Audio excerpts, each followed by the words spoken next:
On this desert stage were some remarkable characters, like the sheikh of the Arab Hawitat tribe, Auda Abu Tai. Lawrence observed, "We'd heard much of Auda. He'd married 28 times and been wounded 13 times. He himself had slain 75 men, Arabs, with his own hand in battle, but the number of dead Turks he could give no account. They didn't enter the register. Auda was the greatest fighting man in northern Arabia." And it was into Hawitat territory that Prince Faisal and Lawrence intended the Arab army to advance and take the war to the Turks. For Lawrence, his hour had come, and the raids for which he would gain immortal fame were about to unfold. On the 3rd of January 1917, the reinvigorated Arab army set off from Yenbo for the port of Al-Wajah, further up the coastline of the Red Sea. With Faisal and Lawrence at their head, a vast sea of men on camels and horses surrounded the town and laid siege to the Turkish garrison. Supported by British gunboats and a detachment of Royal Marines, Al-Wajah fell to the Arabs 3 weeks later. As was customary, the Arab army then looted the town.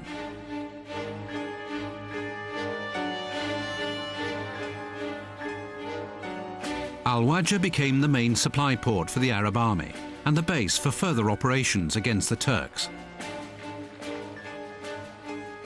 Lawrence decided to mount a series of sabotage attacks against the Hejaz railway line, serving the Turkish garrisons in the region.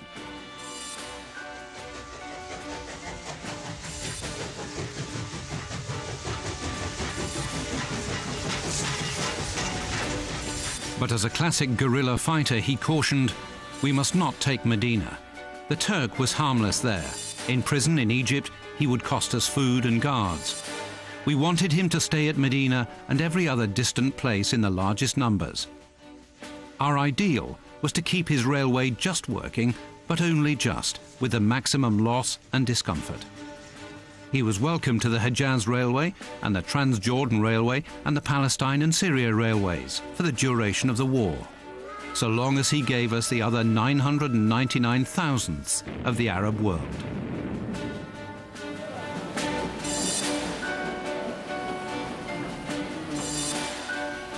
By these means, thousands of Turkish troops remained idle in the towns of the region and in the numerous outposts dotted along the railway line. Stuck in the Hejaz, they were unable to influence events in Palestine. But the British army was still making little headway against the Turks in the coastal town of Gaza. Meanwhile, in Mesopotamia, the British avenged the defeat at Kut and captured Baghdad in March. In May, Lawrence laid the plans for his most ambitious attack yet. He and Faisal wanted to extend the revolt northwards all the way to Damascus. But first, they had to capture the port of Aqaba at the northern end of the Red Sea. Aqaba would be a staging post and supply depot for further operations.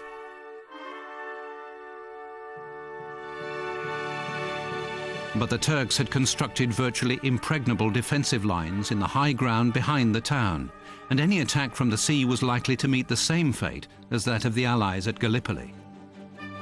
So Lawrence decided to take an indirect approach by attacking the Turkish defences from the rear, out of one of the most inhospitable deserts on earth.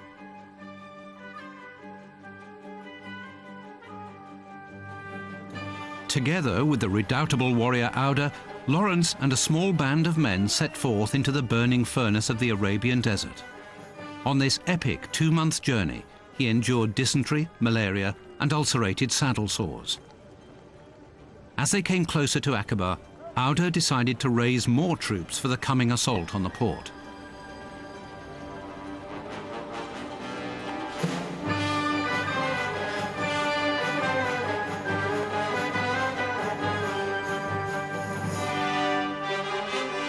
Meanwhile, Lawrence made a daring reconnaissance trip to Damascus to gauge the opinion of urban Arabs on the revolt in Arabia. On his return, the attack on the Turkish positions behind Aqaba took place with great success, and the port was captured within a day. Lawrence's strategy of the indirect approach worked.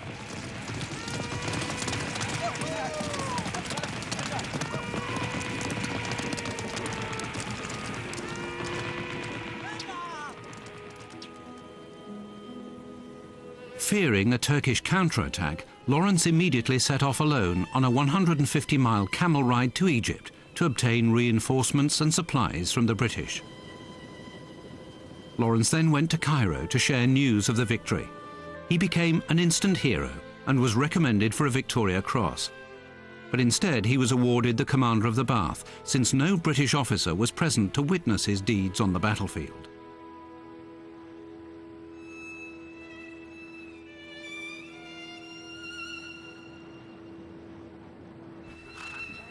The new British commander in the Near East, General Edmund Allenby, was much impressed by Lawrence's exploits, and he immediately authorised greater support for the Arab revolt.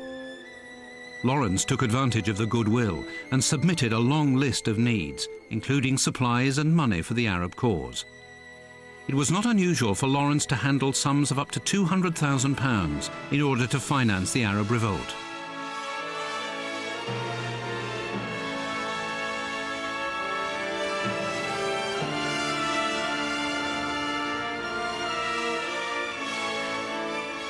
But Allenby also provided heavier weapons, including Rolls-Royce armoured cars with British crews and close support aircraft manned by the Royal Flying Corps. With these weapons, Lawrence was able to mount far more effective raids on the Hejaz Railway, and from September 1917 onwards, he cut the line repeatedly.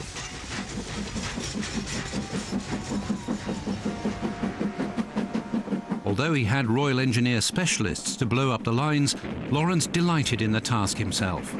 He could never be persuaded to use just an adequate amount of explosives for the job, when lots resulted in a far more spectacular detonation. I didn't approve of Lawrence's methods of blowing things up. He wasn't trained as a sapper, and he liked to make as big a bang as possible. He wasted a great deal of the explosives that had been brought at great trouble on camelback for hundreds of miles. And on this occasion, he put everything he could lay his hand on under the bridge. Knowing his habits, I said, "Now, please, sir, give me a little warning before you fire your charges. Let me get my men away." He said, "Oh, yes, all right, don't fuss, don't fuss." So we went down, and I was quite happily putting my charges in, and suddenly there was a most terrific bang, and the bridge flew into the air and fell all over the station. I was absolutely furious as a subaltern could be with a colonel, which had its limits. And he sat on a boulder and laughed at me. The many raids conducted by Lawrence against the Turkish lines of communication played a crucial part in Allenby's subsequent victory over the Turkish army in the Battle of Megiddo.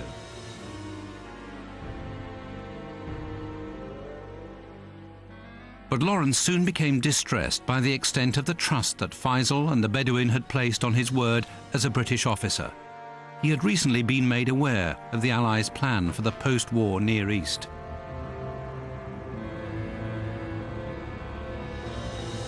It became known that the British and the French had made a secret pact in 1916 to create their respective zones of influence at the expense of Arab independence.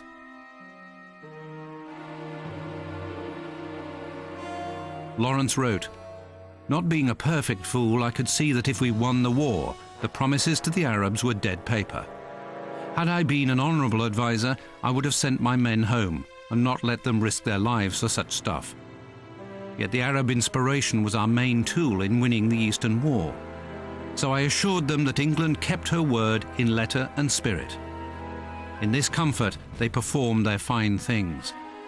But of course, instead of being proud of what we did together, I was continually and bitterly ashamed." His sense of personal integrity and strong Christian upbringing was outraged by the demands of his devious double life. But first and foremost, Lawrence was a true patriot, and as he wrote at the time, "There was no escape for me. I must take up again my mantle of fraud in the East. With my certain contempt for half measures, I took it up quickly and wrapped myself in it completely." On the 6th of November, Allen